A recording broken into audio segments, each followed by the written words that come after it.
guys, hi, Jack from Lake District Adventuring. So I wanted to do this video with this like beautiful Lake District scenic setting with the mountains behind me and the lake, and now that I've finally got time to do it, it's pissing down with rain and we're restricted to where we can and can't travel, so I've had to do it in my kitchen. So I hope that the content makes up for the background and the setting. As the video suggests, we're going to look at what am I carrying for a day out in the hills in the UK. Alright. The big thing to do with this video is that it's not anything to do with winter. That's a completely different topic. What I will do is put a couple of links in the description just down there where there are some great videos from other people who have put really cool content together for you for walking in the winter. Alright. So if that's what you're looking for, head to one of those links. They'll be able to give you a bit of a better answer. It's not something we're going to cover here. So firstly, to answer the question, there isn't one answer fits all. There really isn't. My bag always changes. There's little subtle differences and little subtle changes here and there depending on what I'm doing, whether I'm walking or scrambling, depending on what the forecast is, depending on what sort of event I'm on. It really does change all the time, okay? Not massively, but it does change. It's quite dynamic is probably the right word. Generally speaking, everything that we're about to look at here is something that comes with me 99% of the time. So let's get into the video and let's have a look at what am I carrying in my bag. Okay, welcome back. So starting really nice and easy. The first and probably the most important thing is the bag. Alright, so quite a big question that I get asked quite a lot is what size. There isn't really, again, one size fits all. This is a 35 plus, so it's quite a spacious bag. It's probably a little bit bigger than a day bag, I think is probably the right way to say it. But I would say go and have a play around, go in and see what features you do and don't like. Personally, I don't like anything on like the outside. I don't like anything hanging out of the bag. It's like all in and away. So for me, that's ideal. I like to be able to get to the top. Again, I'm just speeding off things that I like. It may not work for you. But have a play. There's stacks out in the market at the moment and it's definitely worth going and sort of playing around. And make sure it fits correctly as well, yeah? Get a bit of weight in it, okay? Any good retailer will allow you to put a little bit of weight in so you get a real feel for whether it fits right, okay? Just quickly before we move on, I want to show and talk about these because you see them quite a lot. These like dry bags or oily bags, they've got lots of different names. I bought them about 5 years ago, okay? And it's probably like one of the best investments I've ever had. Just helps keep my stuff dry. All of my kit, as you're about to see, is in them. Alright, and it really does make a difference. This is just a big one, so a big sort of stuff sack. I think it's about 60 litres. Yeah, 60 litres. That sits inside my walking bag all the time. And it just adds that layer of protection. If you're watching this from the UK, you'll know it rains here quite a lot. And this can really make a difference. Alright, it doesn't keep my bag dry, but it keeps the content inside my bag dry. So good bag and definitely worth getting a dry bag. Again, I'll put a link in the description to a local retailer who sells them. They're not massively expensive, guys. Bag, nice and easy. What else have we got? Map and compass. I don't like these laminate, sort of like big laminate things that OS have done. They're pretty big and it's just quite cumbersome. I prefer just to take a good old paper map. Alright, with all your bag, okay, or map case over the top, alright, and I can sort of access where I want to go and stuff like that. And then again, hopefully pretty obvious, but a good compass, so a good quality compass, alright. This is Sylvia Expert. I'll put another link in the description for you. And these are great, really, really good. Again, like worth definitely spending a bit of money on a good compass. More importantly, if you don't know how to use them, yeah, go and do a course and learn how to. There's too many people walking around the hills nowadays with a map and compass because they've been told to, but don't know how to use it. So yeah, go and get yourself onto some sort of course if you don't know how to use it properly. Alright. Map and compass, nice and easy hopefully. Again, there's stacks of maps out in the market, guys. Go to a good outdoor shop, ask the questions, okay, and sort of find what fits for you. What else have we got? Hey, first aid kit. First aid kit and survival blanket. This is, probably one of the most important things to carry, okay. A survival blanket is just essentially a big sort of blanket that can sort of go over the top of it. It sits in my bag all the time. I've got probably 2 or 3 of these that just sit in each bag. I don't take them out. They just sit in there. I think they cost me like £1.50, maybe £2 from Trespass. They're not a very expensive thing, but they will make a massive difference, okay, particularly if something happens, or you're coming into a bit of drama. So foil blanket, definitely or survival bag. And then my first aid kit. So my first aid kit's quite big. I just went through this weird phase where I carried a small one personally, and then I carried this big one for professional days out on the hill working, and eventually I just got sick of changing it. So I now just have this one big first aid kit. It's got beautiful waterproof sort of super hardware in outer, and inside there I've got just about everything that I can sort of treat within the remit of what I'm capable of doing. But 90% of the stuff that I come across is just blisters. Alright, national free piece of people who've got sore feet or friends or whatever. So there's like blister plasters and paracetamol and hydration tabs and sun cream and all that sort of these little things that, particularly if you're out on the hill, can really make a bit of a difference or come on quite suddenly. So it's worth getting a good first aid kit as well. Alright, again, stacks out in the market.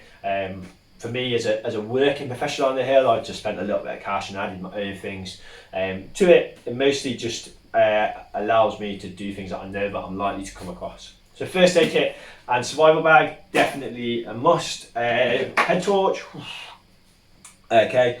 Again, it's definitely worth carrying a head torch all year round, personally. There's been a couple of times where I know that I've sort of been grateful that I've got it, partly because I've got caught out by being a little bit slower than I thought it was going to be, or I've just gone on a total tangent and I've seen something and I'm like, I've got a head torch.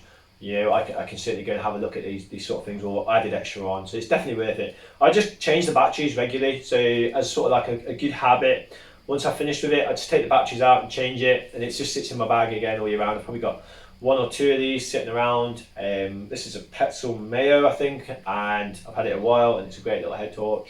Really cool, super bright, which is what you want, I guess, when it's dark. Food and water.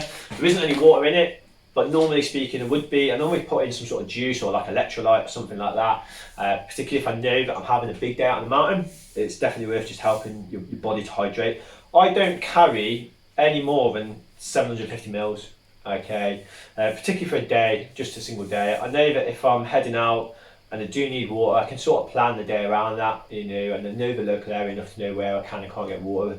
Just bearing in mind that if you're carrying, a 2-litre CamelBak, you're carrying 2 kilos potentially, of water. So it's definitely worth just considering in that. There's a lot of soft flasks. Runners use soft flasks. Again, that's another really cool option. This for me just sits in the top of my bag again all the time. I've just got sort of like a weird habit of just having a good water bottle in the top of it. All right. And then food, without sort of going into it too much, I'm a bit of a grazer. I just like to snack throughout the day. I eat lots and lots of little bits. I don't necessarily sit and grey. I'm going to have lunch, particularly on the personal day. It might be slightly different if I'm working. And in there, again, I've just got lots of high calorie, sort of high sugary foods, which are great. Crisps, sandwiches, like cereal bars, and jelly beans, that sort of stuff. These are all just great snacks to just keep your body ticking over. I'm not going to go into huge amounts of detail because everybody's quite different, but I would say that it's better to have more than it is to have less. It's always quite funny when you finish the day on the hill and the first thing you see is somebody yomp straight down to the shop because they're starving. It's normally a good sign to me that they haven't packed enough food or haven't eaten enough during the day. So definitely take a packed lunch all the time. What else have we got? Waterproofs. This is always a good topic. I got asked the other week, do I carry my waterproofs all year round? And the short answer is yes, I do. I carry my waterproofs all year round. If it's not raining, then I will just bring them anyway because it acts as another layer of protection. Just keeps me out of the wind, particularly if I'm just sitting down for maybe a little while. You can get cold. They just sit in my bag. Again, for me, it just works. I'm not saying that it is something that you should do, but it's definitely worth considering, or at least just carry a jacket. So mine, again, they just sit in this black bag all the time. Is a waterproof jacket. This is, I think, from Decathlon. I bought it about a year ago. I've been through a lot of this kit quite quickly. So I don't spend a lot of money. I'm not going to lie. I don't have £500 pair of trousers. I'd love to, but I just burn through it so quickly that it's almost no point. It's just not cost effective. So I tend to try and just get something that's maybe on like a sale or something, or like Decathlon again. I sort of have a good sort of mid-range level of stuff, and for me that's ideal. And this is Decathlon waterproof jacket. Wash it quite regularly, but again, it's super breathable with like the little side pockets that zip down like that. Alright, and it just adds another layer of protection. So yeah, waterproof jacket, probably a bit of a must, especially here in the lakes, which rains quite a lot. And then trousers. They're inside out because I've just washed them because I've been out climbing and they're pretty wet, and just need a good clean. But again, trousers, okay, they've got pockets, that's what you like, great. Some people don't. Sometimes I have like the pockets where you can just put your hands into your main pocket. Have a play, you know, have a play, go to a good retailer and find something that works for you. The waterproofs are probably one thing I would say they're worth going and spending a bit of cash on, 100%. Going and spending a bit of cash on waterproofs makes a massive difference. There's nothing better than knowing that when you're on top of a hill, you're going to put your waterproof jacket on, your waterproof trousers, and you're going to be dry. All right, it just from a morale perspective, from just a confidence perspective, it's just brilliant. So 100% recommend that you go and burn a little bit of cash, get yourselves a good set of waterproofs. Okay, none of this like, you know, over trousers flimsy stuff. It's just not durable. It's not waterproof in the slightest. You're just wasting your money. What else have we got? Let's go warm kit, a little bit of extra warm kit. So in here I carry a down jacket, a little bit of a lighter weight down jacket. Again, just super warm, super comfortable. It sits in my bag all year round. I'm not going to lie, I don't really take it out if often. What I do, because this is down, and without going into too much, if I know it's going to be raining quite a lot, then I swap it for a synthetic layer like this that's just going to keep me a little bit warmer when it does get wet. So again, like I said before, I'd sort of be dynamic with things and change things if I need to, and this is probably one of those things I do the most. I just change it for, again, synthetic layer, take the down jacket out, put something in if I know it's going to be wet.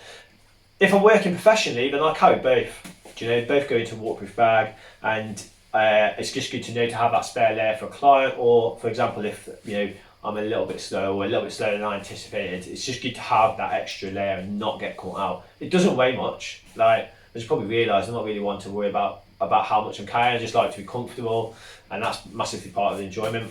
So yeah, carry a spare layer, definitely. And then a bit more warm stuff, as you can tell.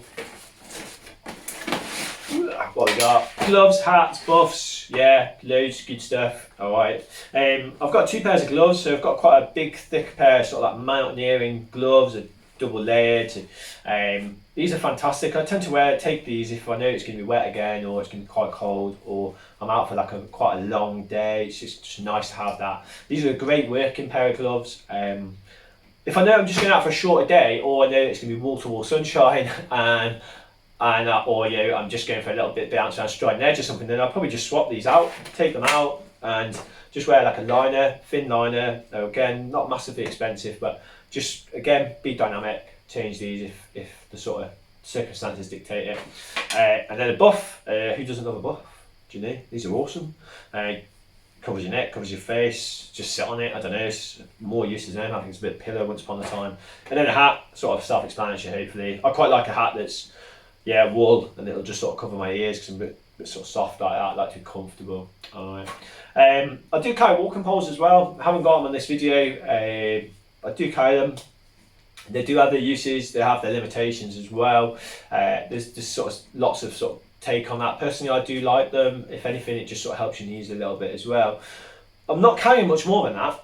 Like, you know, obviously if I was like scrambling or climbing, there'd be a harness and helmet, a few other exciting things, but like generally speaking, as my rule of thumb, that's what I'm carrying. You know, I don't carry a spare mat because I just think that, you know, if I've dropped my first mat, then probably something's not going right. I'm going to head off anyway.